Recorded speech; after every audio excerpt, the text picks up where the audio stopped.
Thank you for tuning in to the GSMC Basketball Podcast presented by the GSMC Sports Network. I am your host, Nelson, here on this wonderful Thursday afternoon, and I'm very excited for today. Not just because it's football day. Actually, you know what? Yeah, that's the only reason why I'm excited for today, because today is football, and I like watching football. But if you guys are interested in hearing about football and, what's going on in the football world, we do have several football podcasts on our channel that I recommend you guys go listen to. We have a sports podcast channel that's actually going to go live after I'm done going live. If you guys are very interested in any of the football topics, TJ is going to be talking about all of that today. And now for the topics that I'm going to discuss, first of all, no, I'm not going to be talking about recent incidents that may or may not have happened on IG Live that may or may not have been caused by Shannon Sharpe, allegedly. Not going to be talking about that in this first segment because, let's face it, how can I talk basketball about that? But I'm sure if any of you guys are, in tune in the sports world, you know exactly what that is, but I'm not going to be talking about that Shannon Sharpe incident here. So in this first segment, we're going to be continuing on with the questions for each division. We're moving on to, I believe this is the last one, we're going on to the Central Division. And because I don't remember giving my biggest questions for those teams, and so we're just going to be doing that in the first segment. Then in the second segment, I'm going to be talking about Aja Wilson. She just recently set a WNBA record for most points scored in a single season, and we're just going to go ahead and talk a little bit about that in the second segment. Then in the third segment, DeMar DeRozan had a couple of bold comments and bold claims that I would like to talk about and I would like to cover and give my opinions on. And so that's going to be the third segment. And then in the fourth segment, I'm going to continue ranking each and every team based off of their young core. And I'm going to follow that into the fifth segment and try and conclude the list. Again, try and conclude. I don't really expect to conclude the list because, there's 30 teams and I don't expect to have time to be able to do all of that. But we'll see. So those are going to be your segments. And before I begin with the first, I do like to remind everybody that we love to hear what you guys have to say during the show, whether you guys have a hot take, whether you guys have a burning question, or something that you've just been dying to share. We are all ears. And the show is all about keeping the conversation lively. If you really want to make sure that your comment or question gets noticed, go ahead and use Super Chat. You can hit the $sign below the chat box, send in your message. It's guaranteed to get featured on the show. It's a great way to support the channel as well. And if Super Chat's not really your thing, then you can always use the link displayed below the ticker or the link in the description, gsmcpodcast.net, and you can send in your tips or donations and comments that way. But with that out of the way, let's go ahead and go into the first segment, which is going to be talking about every single Central Division team and their biggest questions going into this season. So, where to start? I wonder what team we should start. I mean, there's a lot of teams there's a couple of teams in the Central Division. Now, a lot of the teams in the Central Division aren't really that, how should I say, they're kind of mid, I guess you could say. Some of them are mid. It's it's one of those conferences where it's like you have the top and then you have the bottom of the bottom. And you'll see what I'm talking about. You'll see what I'm talking about when I go into this. So, first team I think I'm going to talk about is Chicago. And really, this team is a team that's going to be riddled with so many questions. What are they going to do with Zach LaVine? How are they going to be without DeMar DeRozan? Is Kobe White finally going to take that next step? There's so many questions for this team. But I think the biggest question for this team is, what will Lonzo Ball's return look like? Now, Lonzo, since leaving the Lakers, Lonzo Ball has arguably been one of the more underrated guards in the league and one of the more underrated role-playing guards. Now, I know that as a number 2 overall draft pick, he wasn't meant to be just a role-playing guard. However, his play greatly impacts the Chicago Bulls or any team that he's played with especially when he was on the Pelicans. His strengths are playmaking and defense. And then while he was on New Orleans, he ended up developing a jump shot. Now on Chicago, he's perfected that jump shot. So now not only is he like a legitimately competent shooter, not only is he a legitimate playmaker, a legitimate defender, and a decent scorer, he's also a much better shooter now, which was one thing that he struggled with when he was on Los Angeles. And a lot of people, they give a lot of praise to Lonzo for figuring out a jump shot because he put in the work and he tried to put in the jump shot, which is the only proof that you need. Lonzo Ball is living proof that Ben Simmons can develop a jump shot, but Ben Simmons just chooses not to. Like, living proof. But I digress. So, again, Lonzo Ball, he hasn't really played since January 2022, and the Bulls recently lost Alex Caruso to the Oklahoma City Thunder, so now they really need a competent 3-and-D guard to be able to pair alongside with Kobe White. And after setbacks and 3 knee surgeries, Lonzo might finally be able to make it back onto the court and play on the court because he is, like, again, he's solid. He's not like the player that everyone thought he was going to be back on UCLA, but he's solid. And he averaged 13 points, 5.4 rebounds, 5.1 assists in the 2021 and 2022 season. And I have a feeling it's also going to be a little bit curious how this is going to look when he's paired up alongside Josh Giddey, who is another playmaker. I'm not a big fan of him for obvious reasons, and really pairing Lonzo up with somebody like him, I'm not entirely sure how that's going to mesh well with your lineup and your offense. But that's why we have to see what Lonzo's return is going to look like, because maybe they'll mesh well, maybe they won't mesh well. Who knows? All right, so let's move on to the next team, the Cleveland Cavaliers. Now, the Cavs, the way I see it, I think my biggest question for the Cavs is, when is Donovan Mitchell leaving? Like, how long can you keep Donovan Mitchell happy to be in Cleveland? Because as much as people like making money, people also like winning. And if Donovan Mitchell isn't winning, maybe he's not going to want to partake in Cleveland anymore. And that might sour a lot of Cleveland fans. So we'll be entering year 3 with Donovan Mitchell in Cleveland. And he's going to be making $150 million in the next 3 years with a contract extension. And so he is committed with the Cavs, but it's how long will he stay committed and how long will he be able to be happy while being on the Cavs roster.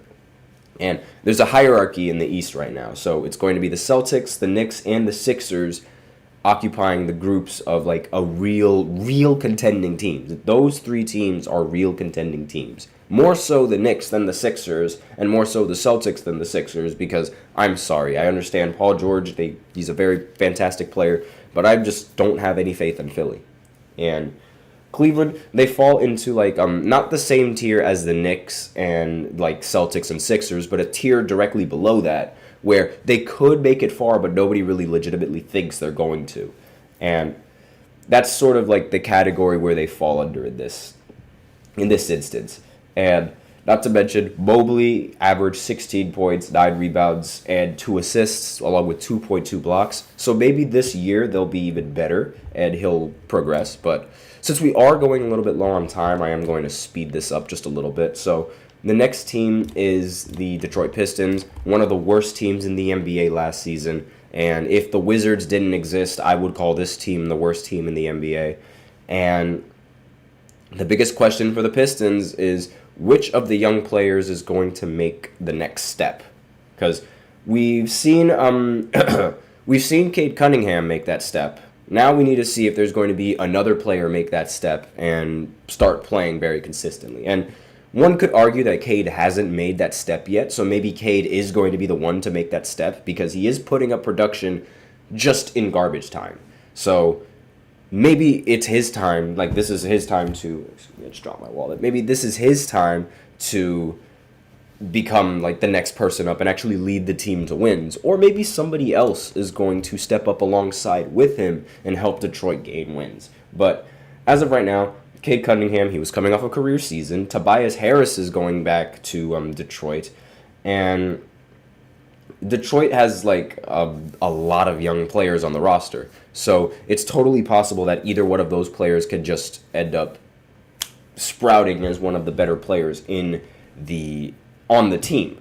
And now Jalen Duren is a very popular pick. I think he could be one of those players that steps up. He averaged 13, 11, and 2 in last season. And there's also a Sir Thompson who they have on the team. Now, I believe he was out for most of the season. Again, I believe, I'm not entirely sure. But I do know, like, he did show glimpse of being an all-defensive caliber player. And it might not have been it might have been his brother. But I know it was one of the Thompsons that was out for a while. Next team is the Indiana Pacers. And the biggest question that I have for the Pacers, and I think the biggest question that everyone has, is how will the Pacers look against healthy Eastern Conference teams? Because the only teams that they played in the postseason were teams that were injured. And even the Boston Celtics, they were injured when they went up against the Indiana Pacers. And, I mean, still were able to sweep them. But aside from that, the Pacers, they really got as far as they got because of injuries. I mean, they didn't have to worry about Giannis. They didn't have to worry about Dame, even though they lost 2 games in the series. They did not have to worry about Julius Randle against the Knicks. And they didn't have to worry about several other young, talented players on the Knicks roster that ended up getting injured going into Game 7. So, the big question, again, is going to be how are the Pacers going to play against a healthy Eastern Conference? And finally, the Milwaukee Bucks. Now, the biggest question for Milwaukee is going to be, can they stay healthy? And really, because the biggest problem the biggest issue that they had towards the end was just not being healthy in the postseason. And if they can amend that problem, then I have a feeling that they're going to be one of the contending teams alongside with Philly, New York, and the Celtics. Now, unfortunately, that's what I would say if Doc Rivers wasn't their coach. But Doc Rivers is their coach, so I have a feeling that they're going to lose in the second round anyway. But if they didn't have Doc Rivers as their coach, I really think that this team would be in the contending spots the same way as Philly, New York, and Boston are in contending spots right now. They would be those would be the 4 teams that we see in the Eastern Conference semifinals, and those would be the 4 teams that are going to be competing for an Eastern Conference finals. And if Doc Rivers wasn't the coach, I would definitely put them in that category, but I can't do that because Doc Rivers is their coach, and I do not trust Doc Rivers. Let me know in the comments what you guys think of this questions. Let me know if you guys have different questions about all of these teams. But aside from that, we are going to go into a short break, and I'll be back to you with the second segment where I talk about A'ja Wilson breaking the WNBA record for most points in a season. So I'll be right back after this short break. Be sure to stay tuned. I feel like I'm losing my mind. Is everybody in the world blind? Please, Lord, give me a sign, a sign. I feel like I'm losing my mind. Is everybody in the world blind? Please, Lord, give me a sign, a sign. I wanna be the greatest. Everybody on the fake shit. I look around and feel like everybody is the fakest. I make this every day and I'm impatient, hoping one day I blow up from the basement. Statement, the top is so vacant. I don't hear shit that I think is amazing. Waiting for my day when I'm playing sold out shows for 1,000 faces. Hey, give me that crown, get in my way and to be put down. It ain't your place, all this my town. If I want that shit, then I'll get it right now. I'm losing it, the noose it fits. I'm losing shit, a stupid myth. You choose to live or choose to dip. You choose to fight or lose your grip and lose a gift. Oh. I feel like I'm losing my mind. Is everybody in the world blind? Please, Lord, give me a sign, a sign. I feel like I'm losing my mind. Is everybody in the world blind?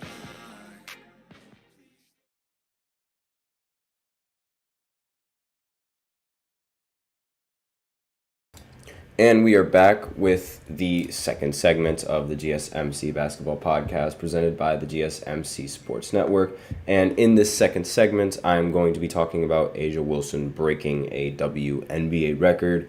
And before I begin, I'm going to go ahead and remind all of you that we love what you guys have to say during the show, whether you guys have a hot take, whether you guys have a burning question, or something that you've just been dying to share. We are all ears.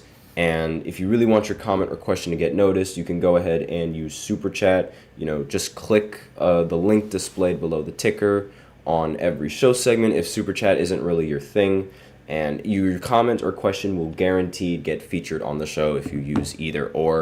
So don't be afraid to use Super Chat. Don't be afraid to use the link. And with that out of the way, we can go right ahead and talk about A'ja Wilson setting her WNBA record.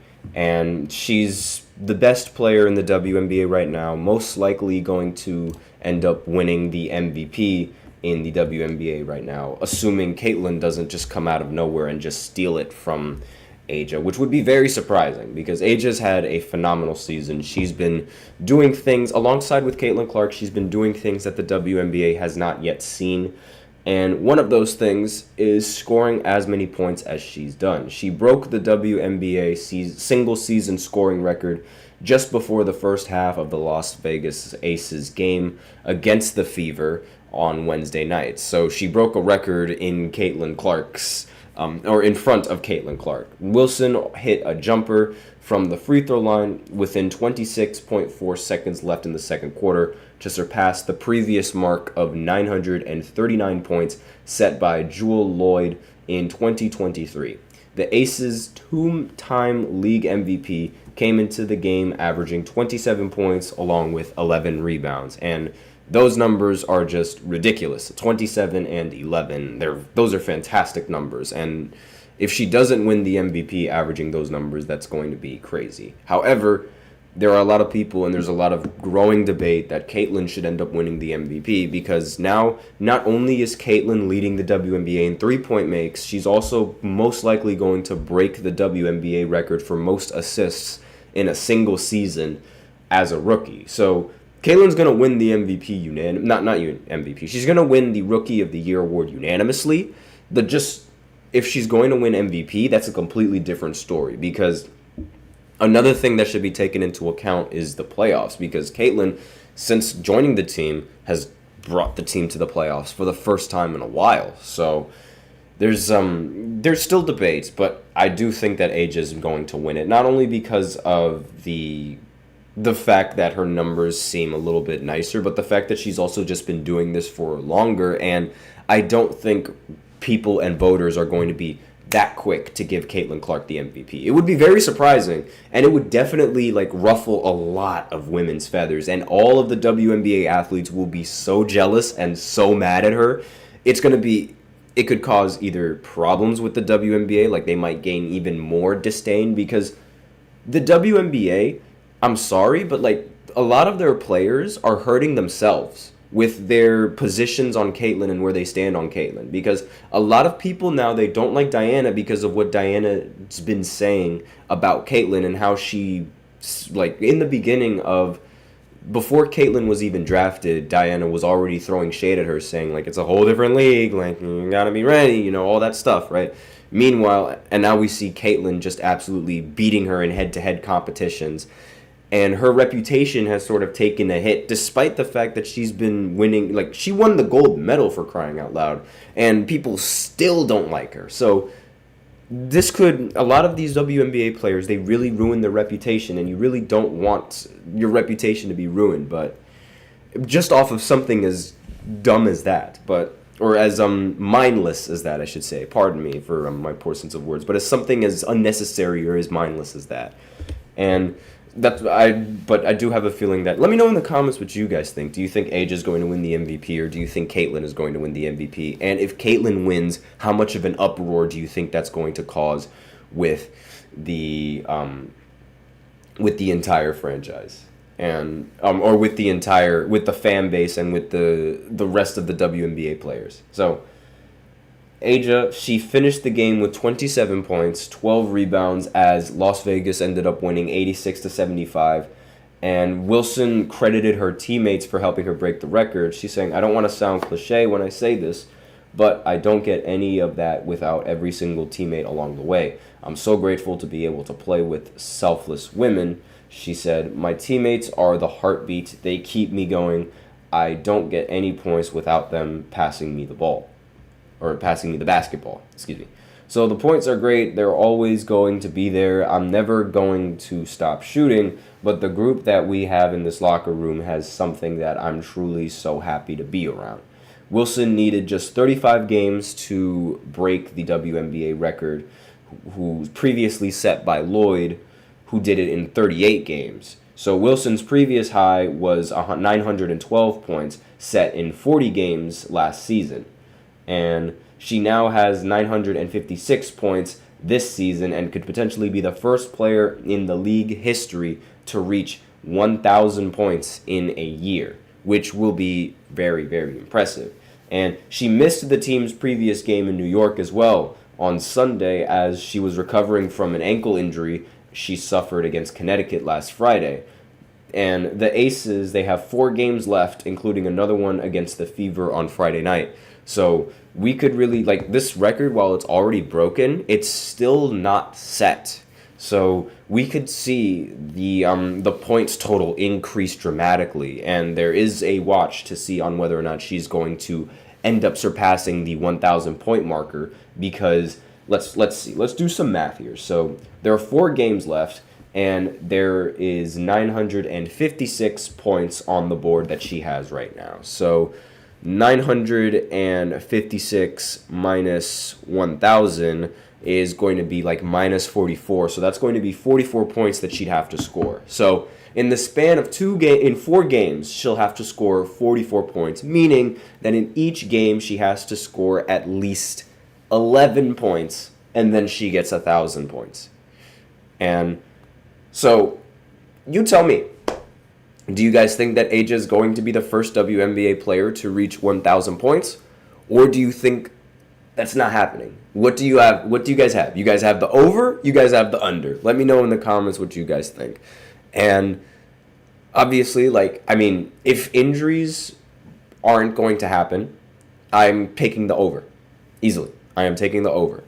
But if she does get injured, then yeah, it's not going to look good. But I'm strongly taking the over on this one. I think she's going to end the season with over 1,000 points.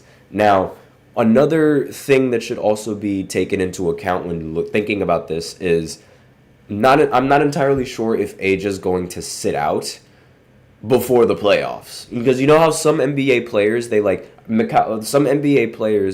to go into the game, their very last game. Let's say their playoff spot has already been set. If they're going to be playing in a meaningless game, sometimes they might just check in for the game for a few seconds and then sit out the rest of the game. That's how it works in the NBA. Not to mention, that's also how it works sometimes in the NFL when teams have already established their playoff spot. They decide to bench most of the starting lineup, and they decide to let some other players go ahead and go in there and play, as opposed to your main players, so that way the main players are healthy enough for the postseason. So I don't know if A'ja or the Aces are going to do that same concept, but my point still stands, 44 points. I mean, she could easily get 44 points in one game. So not really that big of a deal in my opinion. I'm going for the over. So let me know in the comments if you think she's going to get over 1,000 or if you guys think she's going to get below 1,000 points in this season. But aside from that, we are out of time for second segment, So now I'm going to go ahead and go into the third segment where I talk a little bit about DeMar DeRozan and some of his bold takes that he's had recently that I've been hearing and I've been watching. I've been looking at quotes that he said, and I'm really questioning him. And I just wanted to go ahead and talk a little bit about that in this segment. So I'll be right back after this short break, so be sure to stay tuned. Looking for your daily fix of sports talk without having to pay for it? GSMC Sports Network is available on YouTube. Just search GSMC Sports Network. Get your fix of daily sports talk shows on YouTube, absolutely free. NFL, college football, NBA, MLB, MMA, UFC, fantasy football, and so much more. GSMC Sports Network has shows running all day long, with new sports shows starting every 2 hours. Just like on your favorite cable sports channel, except GSMC Sports Network is absolutely free. Just search GSMC Sports Network on YouTube to catch one of your new favorite shows, like the GSMC College Football Podcast, Chip Shot Football Podcast, Hoops and Heels Women's Sports Podcast, GSMC Basketball Podcast, and so many more. Check it out for yourself.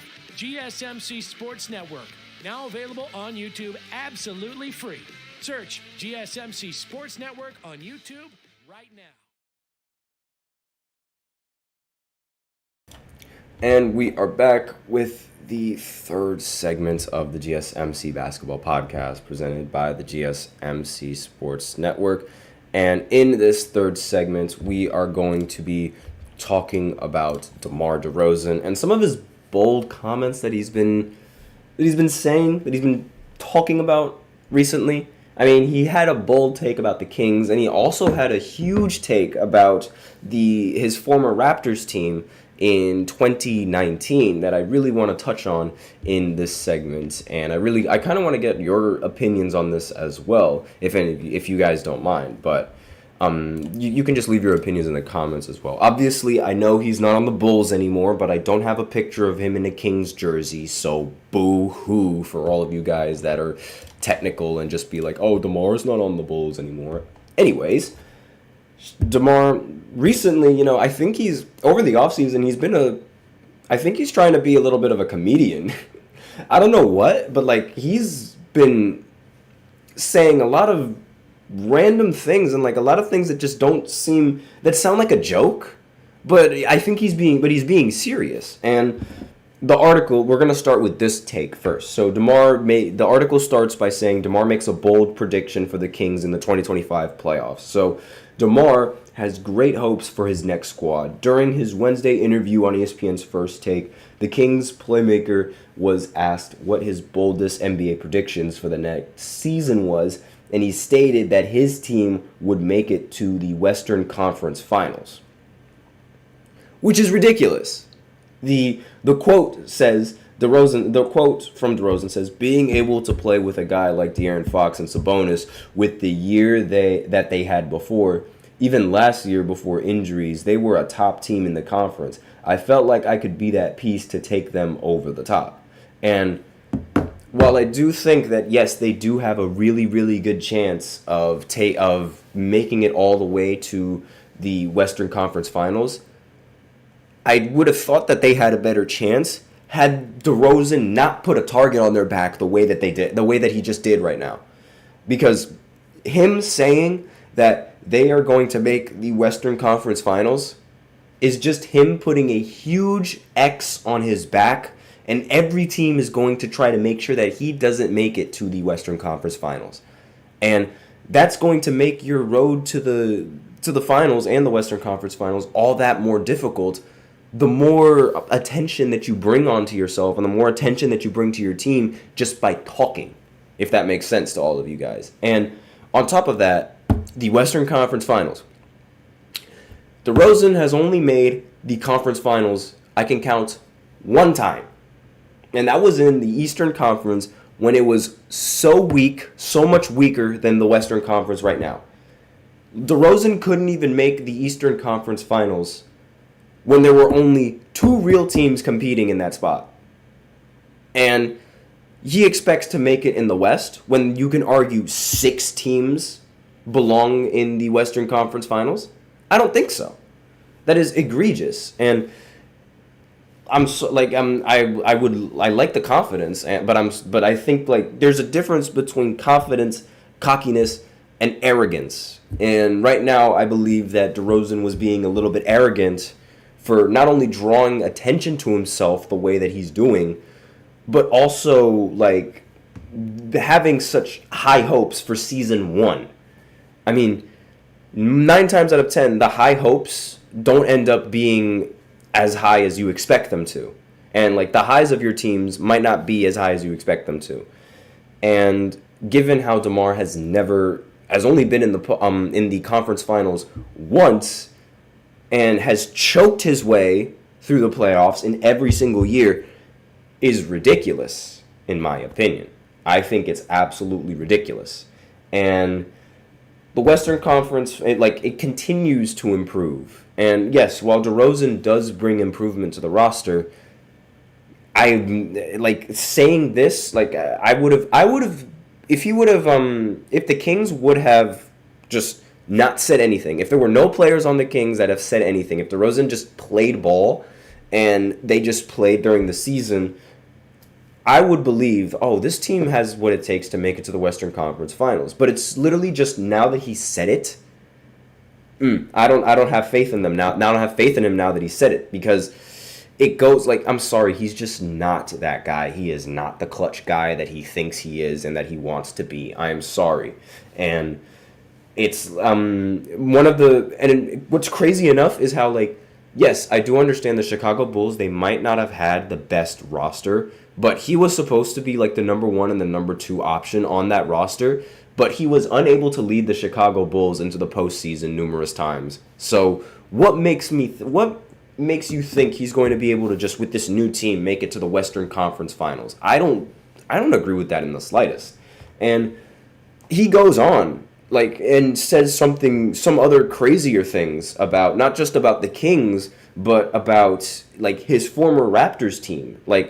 Let me just go ahead and bring up the comment that he said. So DeMar said on according to First Take, I have no doubt in my mind that same outcome would have happened. This is DeMar on if the Raptors would have won a championship if they hadn't traded him for Kawhi Leonard back in 2019.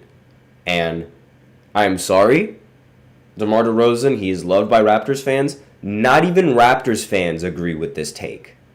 Everybody knows that Kawhi was the only reason and the biggest reason why Toronto was able to win a championship.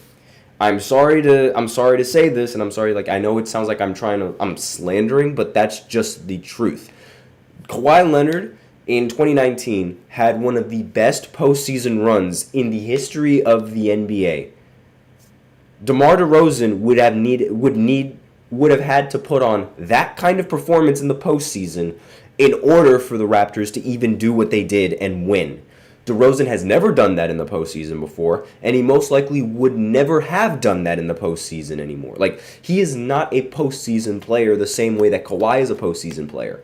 And quite frankly, if DeMar was playing on that Raptors team, I think they would have lost against Philly.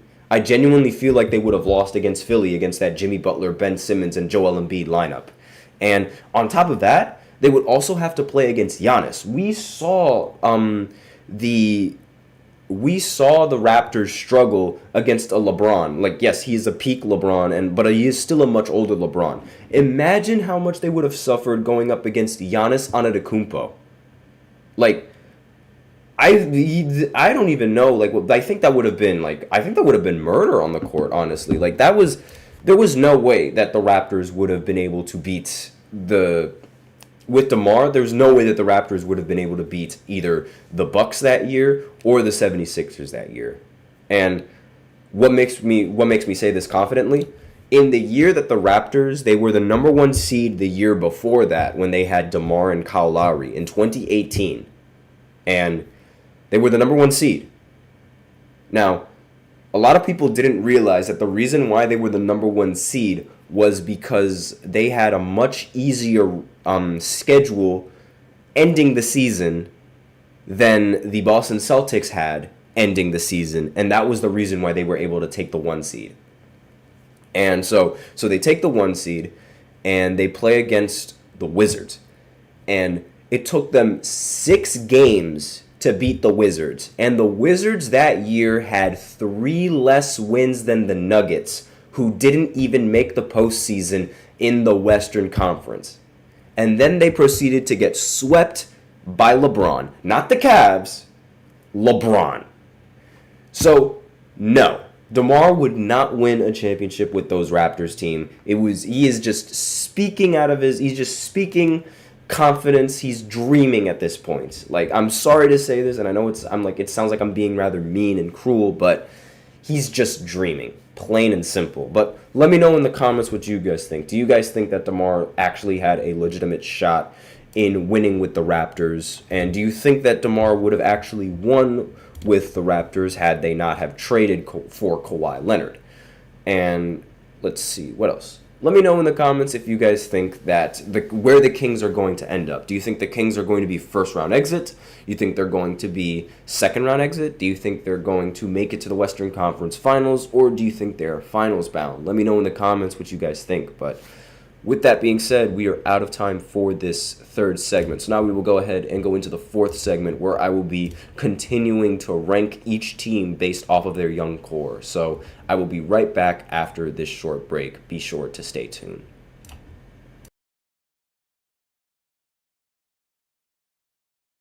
For the best and latest podcasts available anywhere, go to the podcast app on your cell phone and type in GSMC. To access free content-rich podcasts on health and wellness, book reviews, sports, entertainment, relationships, social media, movies, technology, finance, and even weird news. Subscribe and download the GSMC Podcast Network's family of shows, available everywhere podcasts are found.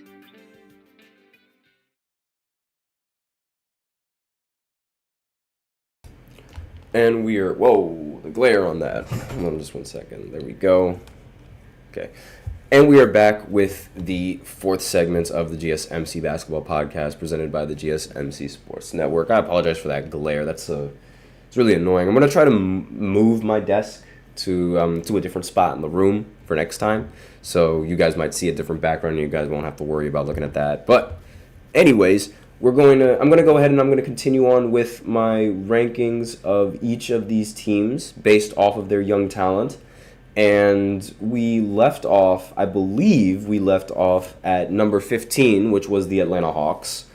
And so now we're going on to some of the worst teams that have based off of their young core. But actually, you know what? No. Not the worst teams, more like the mid-tier teams, because right now we're going to be doing 16, 17, 18, so on and so forth, however much farther we can go along with the list. But let's continue on. So let's start with number 16. So Utah is a team that's probably around that mid-tier. I have no idea exactly where I don't know if these guys are good. I don't know if these guys are bad. I don't know if these guys are going to be good. I don't know if these guys are going to be bad. I don't know if there's so many questions around this this young team, and I have no idea which direction Utah is going to want to go in when we're looking at all of these young players.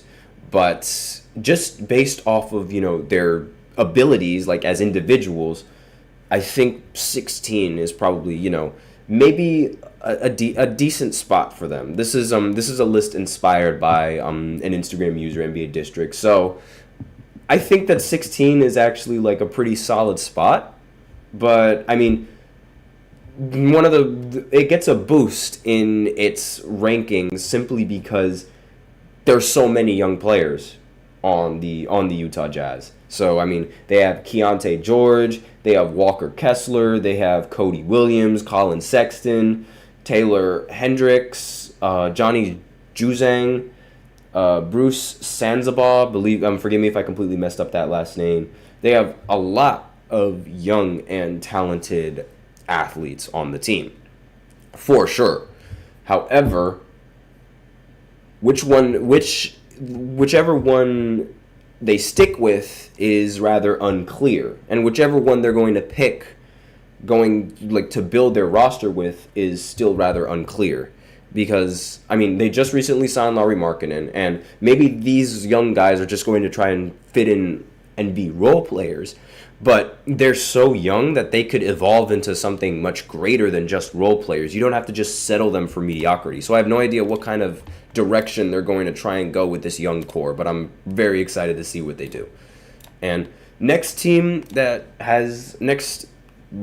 the list of the young core is the Cavs. They don't really have they don't have a really, really young team like players that are age 25 or below, because that's what's considered young in this in today's NBA. Like 26, 27 is where you usually enter your prime, and like 25, anything before 25 is usually like when you're still learning the ropes and you're still young in the league. And for the Cavs, the players that they have that are relatively young are Garland, he's 24 years old, Jalen Tyson, Craig Porter, and Evan Mobley. Now, the Cavs are one of the teams that barely did anything in the offseason aside from extending Donovan Mitchell, so yay for that. But with their young core, excuse me, with the roster that they have and like the young lineup that they have, I think being in the mid-tier is okay, because Evan Mobley he could develop into your number one option. And I think just the fact that they have Evan Mobley there and he's rather young, I think that's good enough for this team to give them their ranking at 17. That's just me, though. And next team on this list is New Orleans. Now, I mean, this one was a little bit tricky because I wanted to put them a little bit higher because I do think that these young players are incredibly talented. However, because of the fact that they constantly keep getting injured and they're injury prone, primarily Zion Williamson, I can't really agree with this being higher than in the mid tier. So it's like anything higher than like 16 or 15, I can't really agree with, because some of the young players, like for example, Zion Williamson, he's age 24, but he spent most of his career sitting out due to injuries. And well, he spent a lot of his career, I shouldn't say most because I'm not entirely sure if it's most, but he spent a lot of his career just worrying about injuries and things like that. So Trey Murphy, Jordan Hawkins, Yves Missy, and Antonio Reeves, and Carlo Matkovic, again, those are all of the young players on the team. So they do have the only real big name there is Zion Williamson, and they do have a solid, backups for replacements to see, maybe they'll develop into the future and things like that. But again, there aren't really that many huge, big names that you think of when you're thinking of the Pelicans. And because Zion constantly gets injured, I have to keep them in, the mid-tier of that. So, next team on this list is the Philadelphia 76ers.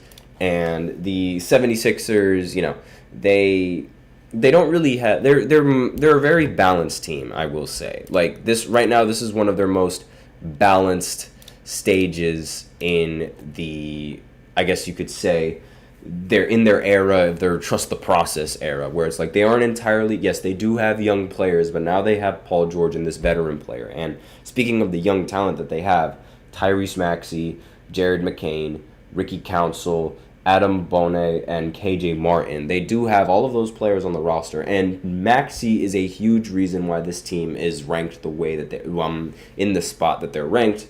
However, the rest of the players, they aren't really impressive. They aren't wow players that you would want to have on your roster. They're just there, and obviously, we have no idea whether or not they could develop into more, but as of right now, Maxey being probably either the second or the third option. I don't know where you would put him as. Is Maxey a second option, or is Maxey a third option? What option is he? Because I am 90% sure that Joel Embiid is going to be the first option. And I don't know if some people actually consider Maxey the first option, considering how Joel Embiid doesn't show up in the postseason. But aside from that, I mean, seriously, is he a second option or is he a third option? Let me know in the comments what you guys think.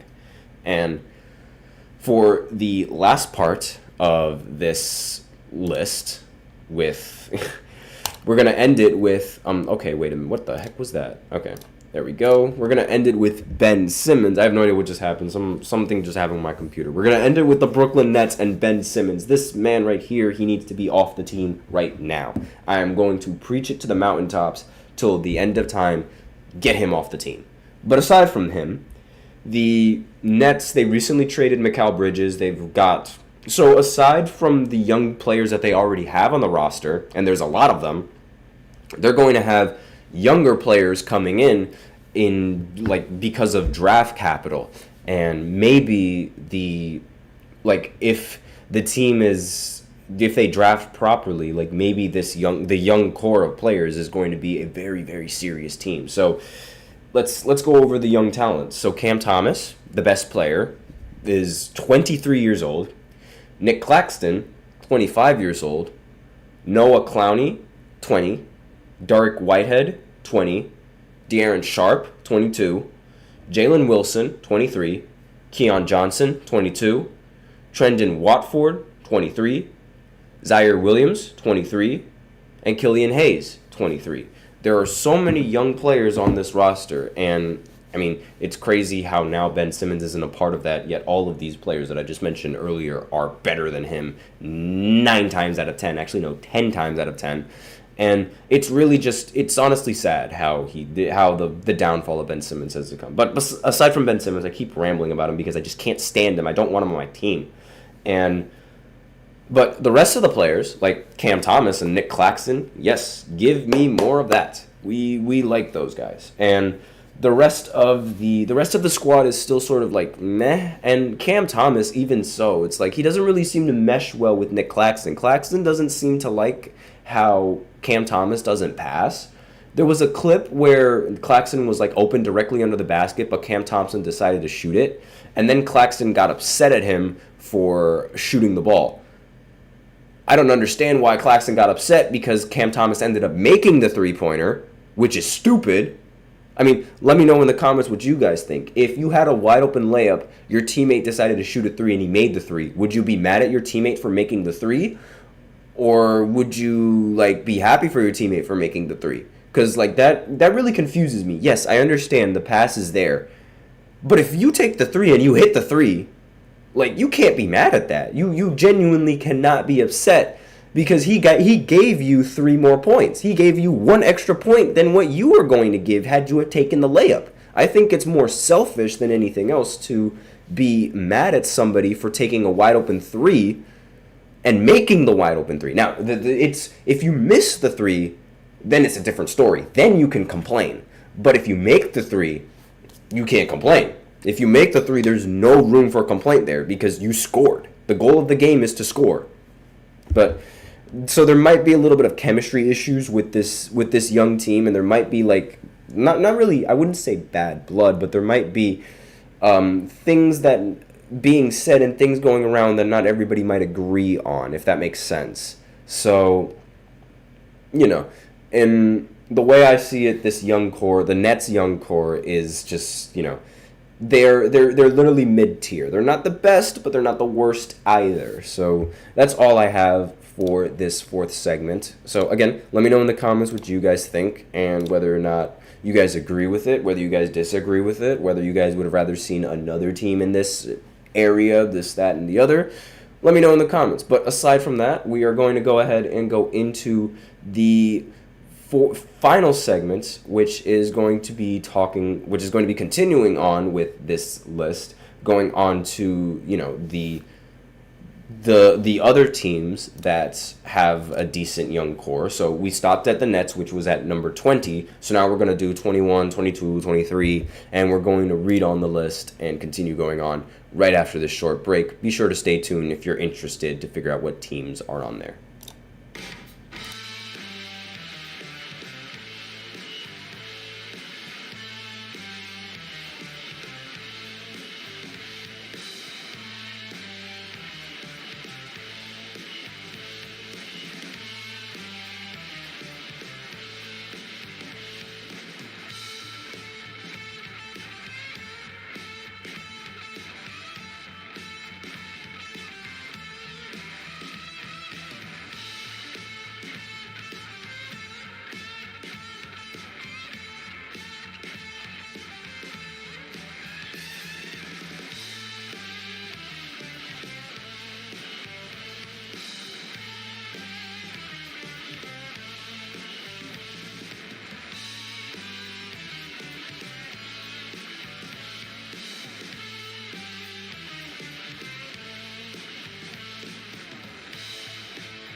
And we are back with the fifth and the final segment of the GSMC Basketball Podcast presented by the GSMC Sports Network. And in this final segment, I am going to be continuing on with the ranking teams based off of their young core. And I won't end the list today. I'm actually going to end the list tomorrow, where I talk about the worst teams based off of their young core. So I'm going to just save the worst 5 teams for last and go on with the rest of this list and continue with the teams that are like, they aren't really great. They aren't bad, but they aren't good either. So we're in that category. You're not bad, but you're not really good either. And the next team that's going to be on this list is number 21, and that belongs to not Ben Simmons, but the Miami Heat. Now, this is probably going to ruffle a lot of people's feathers because Tyler Hero and Jamie Jacquez Jr. are considered fan favorites, and they're also rather popular in the NBA, like in the media world, as well as on several other fan pages, as well as NBA pages and ESPN pages. Like, you see their names pop up here and there all the time. And Tyler Hero is 24, Jamie Jacquez Jr., he's 23 years old. And that's the big reason why the young core is at number 21, because yes, they are still young, but they are only going to be young for 2 years. And really it's going to be starting okay, now you guys are done being young. When are you guys going to start producing and start putting up some more winning numbers for the team? And other young players for the team are Khalil Ware, Nikola Jovic, Pele Larson, and again, these are just bottom feeding names, and the fact that they only have 5 young players is also not helping their roster. So big reason why they're at the ranking right now is because Tyler Hero and Jamie Jacquez Jr., they still have a little bit more to prove, and the number of young players that they have isn't really that great, on top of the fact that the young players that they do have that are actually good aren't going to be young forever, and they're not going to be young for another year or another 2 years. Next team on this list is the Golden State Warriors, and their lineup is very, very, very questionable. They have a lot of guards. They barely have centers. It's perfect for Steve Kerr. If you guys remember from Team USA, Steve Kerr would do nothing but play guards and start guards over centers in certain areas. It was appalling. And Steve Kerr's rotations for the Golden State Warriors, he had Gary Trent playing the 4 for some reason. 6'2" guard playing the 4 makes absolutely zero sense to me, but I digress. And some players from their young core. Podziemski, he's a very good star. He's a very good asset. Kuminga is another very good asset.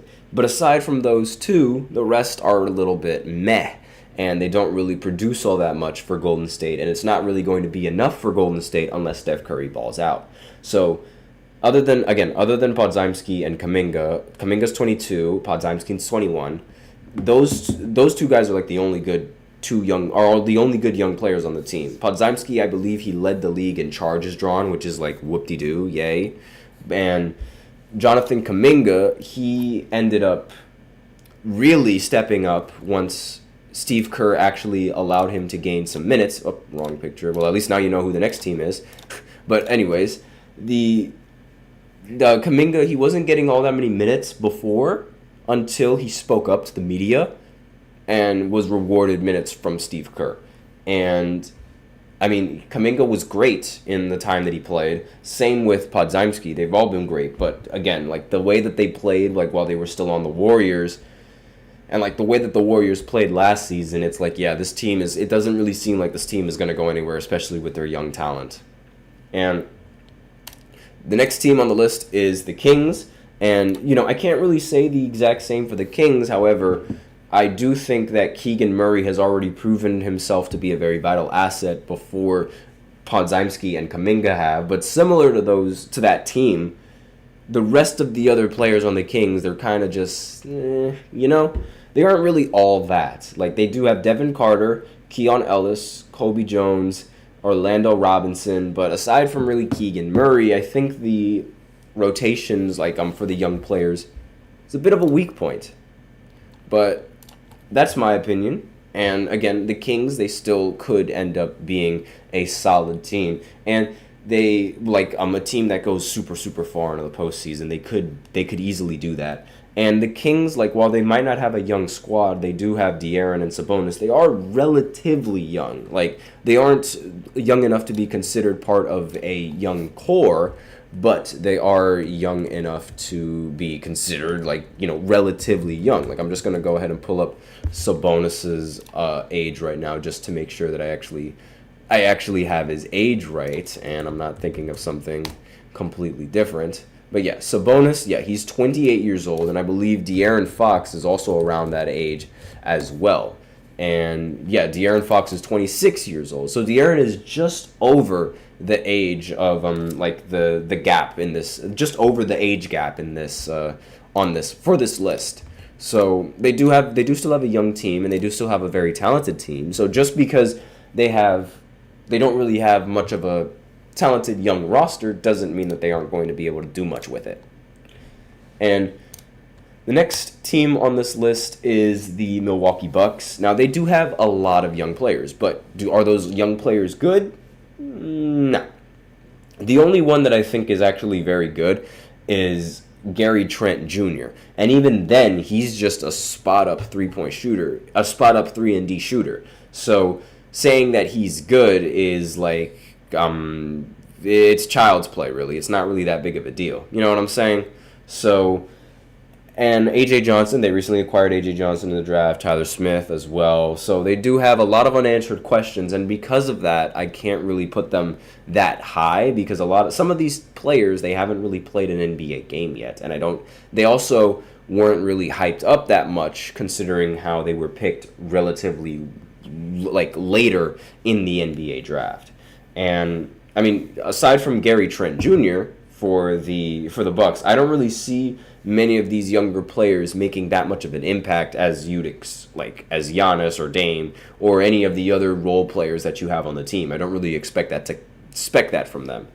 And finally, the Denver Nuggets. Now, the Denver Nuggets, they have a lot of young talent. They have Peyton Watson, Darren Holmes, Julian Stother, Christian Braun, Zeke Nnaji, and Jalen Pickett, Hunter Tyson.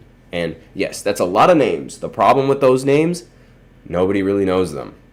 So that's the problem with those names. They have a very solid starting lineup, and they have very solid players coming off the bench. But in terms of their young players, not a lot of them have a lot of hype generated around them.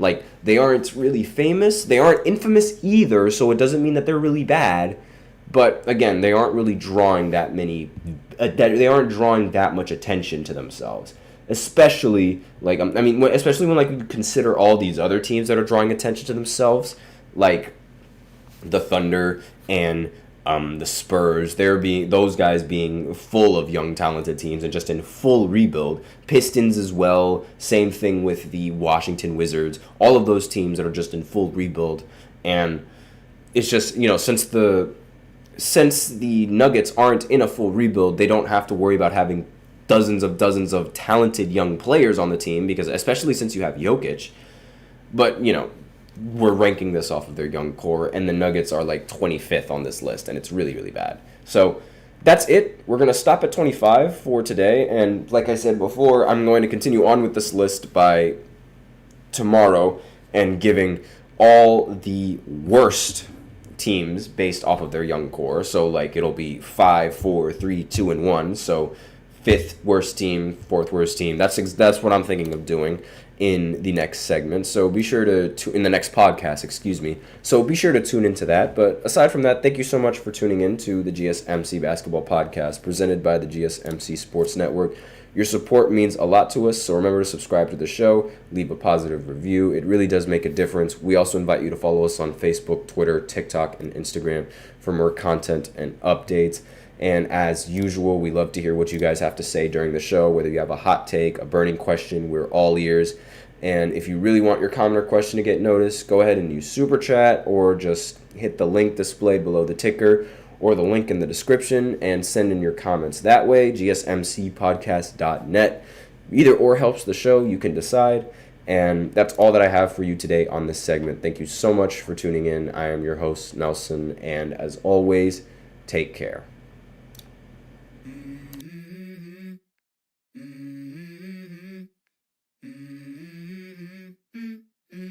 Let's go.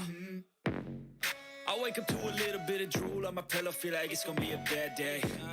Yeah, I'm tired of shit, and the coffee ain't hit yet, damn it.